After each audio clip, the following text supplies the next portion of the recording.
Continuando com a pauta, o deputado federal Eduardo Bolsonaro quer convencer países da Europa e do Mercosul a se reunirem aos Estados Unidos na imposição de sanções ao ministro Alexandre de Moraes do STF. O parlamentar autoexiliado nos Estados Unidos detalhou seus planos em entrevista ao Metrópolis. Eduardo disse, aspas, a gente vai conseguir fazer o mesmo movimento. Denunciar as violações de direitos humanos do Alexandre de Moraes, fecha aspas. O deputado pretende viajar para a Europa após certificar que não está na lista de procurados da Interpol. Eduardo disse ainda achar que o melhor é que os Estados Unidos não apliquem mais tarifas contra o Brasil e foquem novas sanções em autoridades.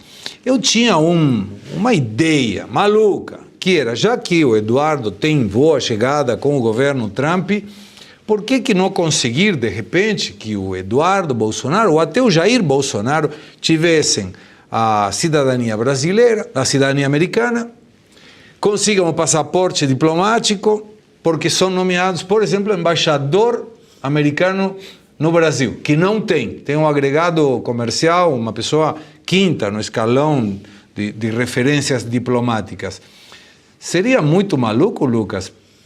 Olha, essa ideia foi aventada e tudo mais. O problema é que a cidadania americana, ela não é discricionária do presidente. O presidente Trump não pode assinar e conceder a cidadania.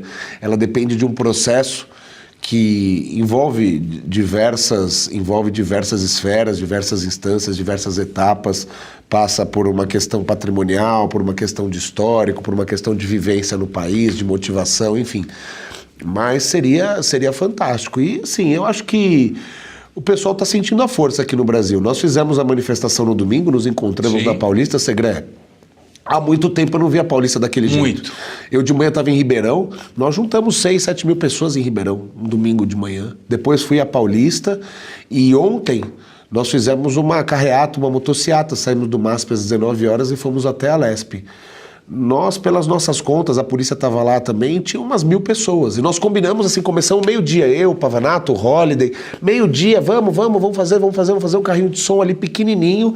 Então, aqui dentro as pessoas estão vendo o que está acontecendo e lá fora as pessoas estão vendo que o povo brasileiro apoia.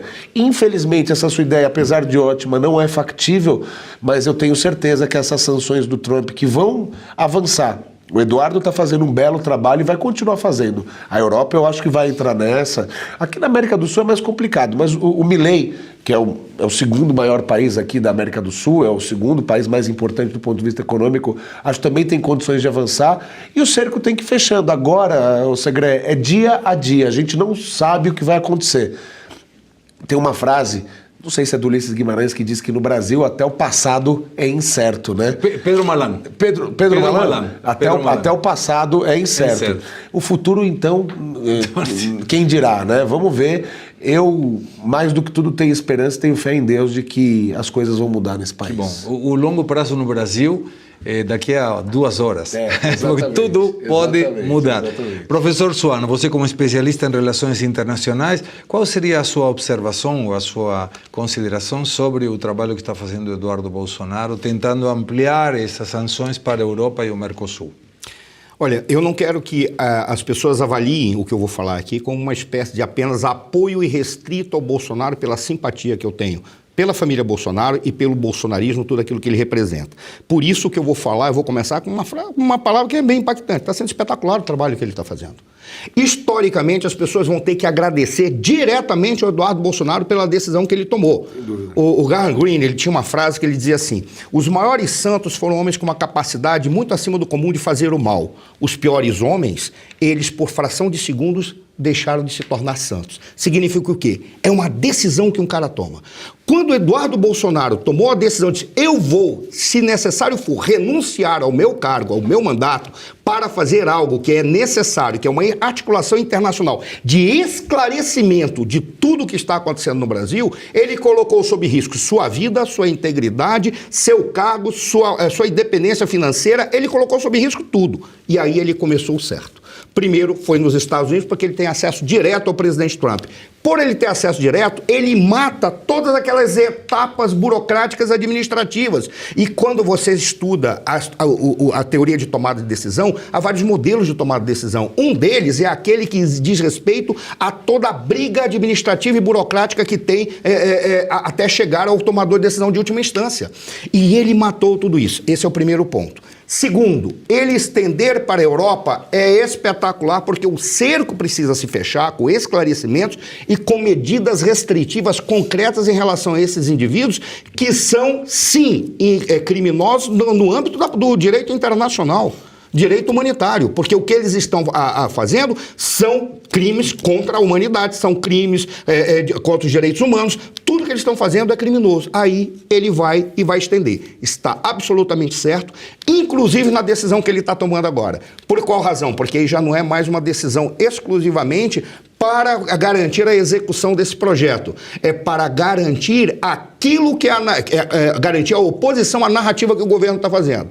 Porque o que o governo está dizendo? Nós, brasileiros, vamos sofrer as consequências das sanções contra o Estado brasileiro ou contra a sociedade brasileira, em especial na economia, por culpa de Eduardo Bolsonaro. Eduardo Bolsonaro não tem culpa em relação a isso. O Trump tomou essa decisão porque ele vê que esse governo está abrindo as portas para os seus principais inimigos. É por isso, não tem nada a ver com o Eduardo Bolsonaro, mas ele vai centralizar aquilo que vá contra as autoridades que são abusivas, que estão abusando em relação à sociedade brasileira.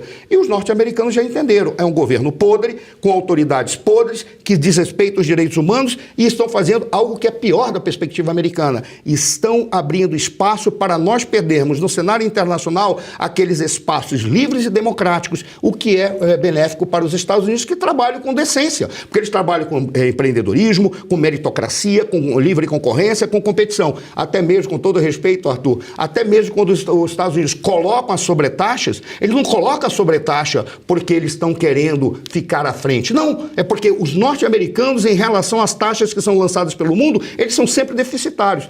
Eles são superavitários no comércio internacional porque o dólar é forte, porque a economia americana é boa, porque ele em termos absolutos, eles vendem muito.